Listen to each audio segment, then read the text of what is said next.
د هر چا زړه دا د الله تعالی د دوه ګوتو په منځ کې دی او چې کوم طرف ته اړول غواړي نو هغه طرف ته الله تعالی اړي دیو جنا پیغمبر علیه الصلاۃ والسلام بدا دعا فرمایلا چې اللهم یا مقلب القلوب ثبت قلبي على طاعتك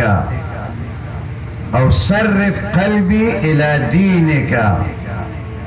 اے الله تدا زړونه اړه راړه زما دا زړه په خپل تابعداري باندې مضبوط کا چې دا الله په تابعداري زمونږ د زړونو داسې مطمئن شي چې حالات هر څنګه هو چې زمونږ زړه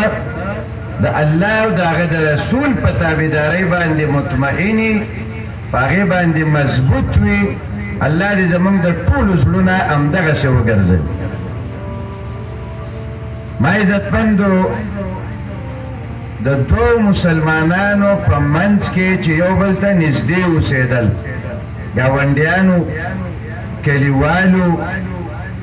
د هغې په منځ کې جګړه وشوه په ظاهره به د دې جګړې سبب یي پټی به یي پوله به یي یو بل ته کنځل به یي خو په حقیقت کې دا جګړه دومره ډېرول چې په هغې کې یو انسان قتل شي د چا وینه توی شي دا هغه عمل دی چې د دې لپاره شیطان سرتوړ کوشش کوي سرتوړ یعنې دا شیطان ما ته د مانځه نه منع کوي خو د دې لپاره دومره ډېر کوشش نه کوي دا شیطان په موته باندې بله ګناه هم کوي خو د هغې لپاره دومره کوشش نه کوي خو چې کله دې شیطان ته پته ولګي چې د دې سړي د دې بل مسلمان سره په زړه کې لږ خفګان را پیدا شو هغه ته لږه غوسه را پیدا شوه نو دا شیطان خپل ټول کارونه پرېږدي او راځي وایي هلکه دې ځای کې ډېر لوی کار کولی شم او په دې دواړو پورې ونښلي او هله د ده خوشحالي انتها ته ورسي چې دا یو مسلمان په بل مسلمان پسې ټوپک راوالي او دا یو مسلمان د بل مسلمان وینه توی کړي شیطان ډېر زیات خوشحاله شي او بیا مسلسل کوشش کوي چې دا خلک واپس رانه چېرته روغ نه شي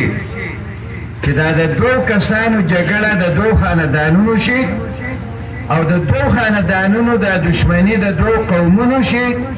او د دوه قومونو دا جګړه د دوه غټو علاقو په منځ کې خوره شي صحیح مسلم شریف حدیث دی ما عزتمندو ما تلاوت وکړو پیغمبر علیه السلام فرمایي چې شیطان ډېر مایوس شي مایوس خفه شي نا امیده شي د څه خبرې نه نا امیده شي د دې خبرې نه نا امیده شي چې چا یو ځل دا کلمه وویله چې لا اله الا الله محمد رسول الله نو شیطان وایي چې دا کلمه د چا په ژبه راله که نه نو دا اوس چېرته هم بت ته سجده نه کوي د الله نه علاوه بل چا ته سر نه ښکته کوي نو شیطان خو د ټول نه زیات په دې خوشحالېږي چې بنده د الله سره شرک وکړي الله دې موږ ټول د زنکدن د آخري سلګۍ پورې د شرک نه بچ وساتي بیا دا شیطان پریشان و چې بل کم داسې کار دی چې په هغې کې زه د مسلمان مبتلا کم نو زما به پرې لږ زړه یخ شي چې زه ته شرک نه کوې خو د شرک برابر یو بله ګناه به در باندې وکړم پیغمبر علیه السلام فرمایي ولکن فی التحریش بینهم بیا دا شیطان کوشش کوي چې د دوی د دواړو په منځ کې جګړه پیدا کومه دا یو به هم کلمه وایي دا بل به هم کلمه وایي دا یو به هم شرک نه کوي دا بل به هم شرک نه کوي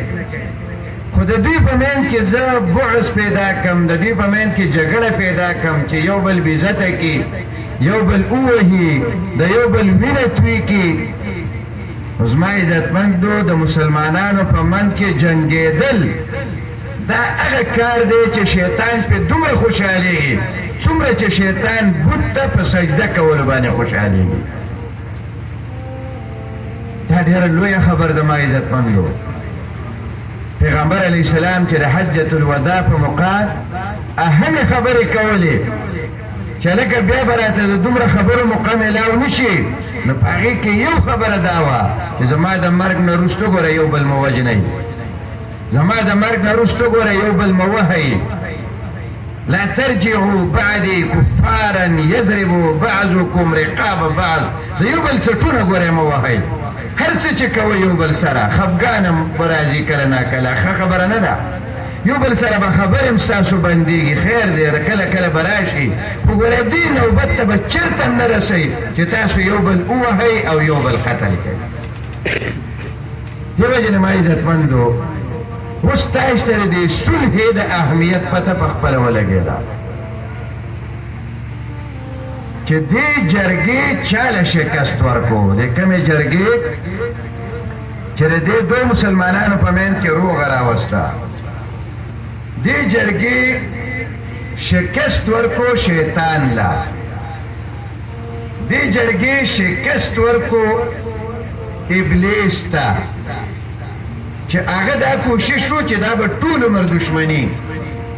دې جرګې همت وکړو او د شیطان هغه کوشش یې ناکامه کړو او دا خپل وروڼه د یو بل سره یو کړه، د دوی دشمنی هغه په دوستۍ باندې بدله کړه، د دوی بغض د یو بل سره په محبت باندې بدل کړه. نو دې جرګې ډېر لوی کار کړی، الله دې ورته د دې اجر او ثواب ورکړي. ما عزتمندو خبره مختصر کوو، د دې نه پس یو څو کارونه کول پکار دي د دواړو فریقونو. یو کار خدا پکار دی چې په دومره لوی مجلس کې دوی وعده وکړه چې آینده لپاره زمونږ په یو بل باندې هیڅ نشته، مونږ د زړه نه یو بل معاف کوو، په دې الله هم ګواه کړه او تاسې هم پرې ټول ګواه شو. د دواړو فریقینو له خپلو بچو ته خپلو دوستانو ته وصیتونه پکار دي چې مونږ به چې آینده لپاره به مونږ د یو بل خلاف په ښکاره او په پټه ډایرکټ او انډایرکټ هیڅ قسم خبره به نه کوو. الله دې دواړو ته توفیق ورکړي. دوی دا وعده وکړو، دا د اندازې نه پته لګي چې دوی د زړونو د یو بل سره روغه وکړه. ما عزتمندو دویمه خبره دا ده چې د دې صلحې د پایدار ساتلو دپاره ضروري دا ده چې هر یو کس په خپل ګریوان کې سر ښکته کړي او هغه دا ووایي چېرې ټیک ده د پلانې م غلطي کړې، خو که ما دا پلانې غلطي نه وه کړې نو دا چل به نه و شوی، غلطي زما نه شوې ده. پیغمبر علیه السلام په یو موقع د دوو فریقینو صحابو په منځ کې یو خبره وکړه، نو هغه یو وی زما نه غلطي شوې ده او بل وی زما نه غلطي شوې ده. هر یو چې مونږ خپل ځان ته متوجه شو، خپل ځان ته،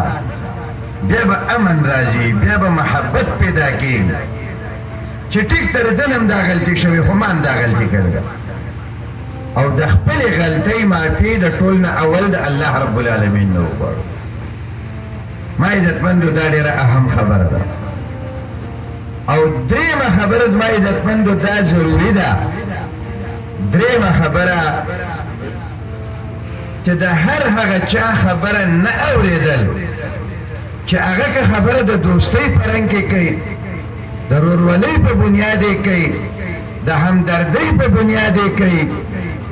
خو چې د هغې نتیجه د یو مسلمان سره د تعلق خرابېدل،